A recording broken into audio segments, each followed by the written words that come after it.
Bonsoir à tous, merci de nous rejoindre sur France Info, édition spéciale à l'occasion de l'allocution d'Emmanuel Macron sur la situation en Afghanistan. Dans un instant, nous la suivrons en direct sur France Info. Le chef de l'État va s'exprimer alors qu'hier soir, les talibans ont repris le pouvoir à Kaboul et que la France tente d'évacuer ces derniers ressortissants sur place. Nous analyserons dans quelques minutes le discours du président de la République avec Dorothée Oliéric, journaliste, grand reporter à France Télévisions qui connaît bien l'Afghanistan et sa région, et Gérard Chalian, géostratège, spécialiste des conflits irréguliers. Avant d'entendre Emmanuel Macron qui présidait à la mi-journée un conseil de défense consacré à l'Afghanistan. Direction tout de suite l'Élysée où on retrouve Guillaume Darey. Guillaume, que doit-on attendre de cette intervention du chef de l'État ? Bonsoir. Alors 4 objectifs essentiellement ce soir pour Emmanuel Macron. Il devrait déjà dans un premier temps rappeler le rôle joué par la France depuis une vingtaine d'années en Afghanistan. Et il va ensuite redire ce qui est évidemment la priorité absolue du moment, à savoir la sécurité des Français qui sont encore sur place. Comment les mettre en sécurité, comment les évacuer.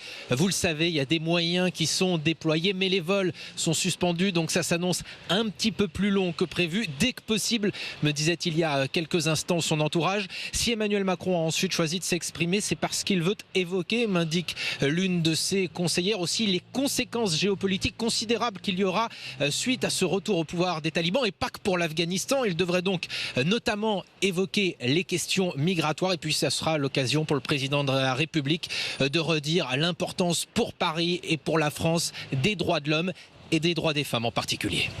Merci Guillaume Darey, on vous retrouvera bien sûr tout au long de cette soirée pour décrypter ce message du chef de l'État qu'on attend d'une minute à l'autre, un message qui sera délivré depuis le fort de Brégançon où se trouve actuellement Emmanuel Macron. Gérard Chalian, la France, elle est quand même depuis quelques années observatrice de la situation en Afghanistan.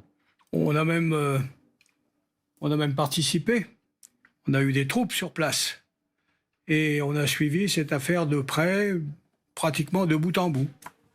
Ceci dit, c'est quand même une surprise de s'apercevoir que l'effondrement a été subi, aussi important, après tout ce qui avait été dit sur les capacités de défense du président Ashraf Ghani et sur le fait qu'il avait absolument l'intention de tenir. Bon, donc on va voir ce que M. Macron va nous dire sur l'état des lieux et sur les conséquences géopolitiques de la prise de pouvoir effective des talibans qui sont aujourd'hui en train de faire patte de velours avant d'instaurer leur véritable dictature.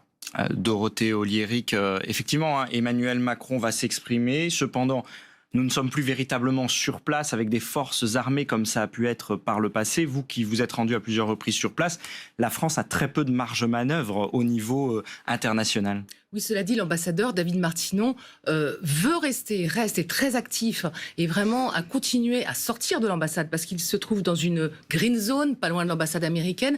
Il est escorté en permanence, accompagné de policiers, 24 heures sur 24. Et la France vraiment veut montrer qu'elle est là. Et donc aujourd'hui, surtout avec l'évacuation des Français. Il faut aussi, on imagine, rassurer les Français. Guillaume Darey le disait à demi-mot, l'un des impacts les plus sûrs, les plus immédiats, c'est sans doute des flux migratoires qu'il faudra gérer. Oui, ça fait très loin. Hein.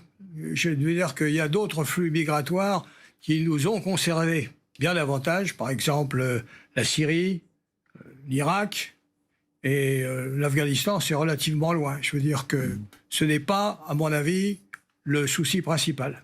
L'urgence est humaine aujourd'hui. Et il y a des Français, mais il y a aussi beaucoup d'Afghans qui ont travaillé avec les Français dans les ambassades, dans les emprises françaises à Kaboul. Et qui il faut les protéger. Oui, et qui appellent au secours. Moi, j'ai beaucoup de messages que je reçois, des gens qui disent « Est-ce que la France peut nous évacuer ?» Donc c'est des Français, mais c'est aussi beaucoup d'autres et quelques centaines de personnes qui pourraient être évacuées grâce aux moyens militaires français si ça peut se réaliser. On va écouter évidemment le chef de l'État, Emmanuel Macron, qui va s'exprimer depuis le fort de Brégançon, alors qu'une autre intervention se prépare, celle de Joe Biden. Le président américain s'exprimera à 21h45 heure de Paris depuis Washington. Mais d'abord, on écoute l'intervention d'Emmanuel Macron en direct sur France Info.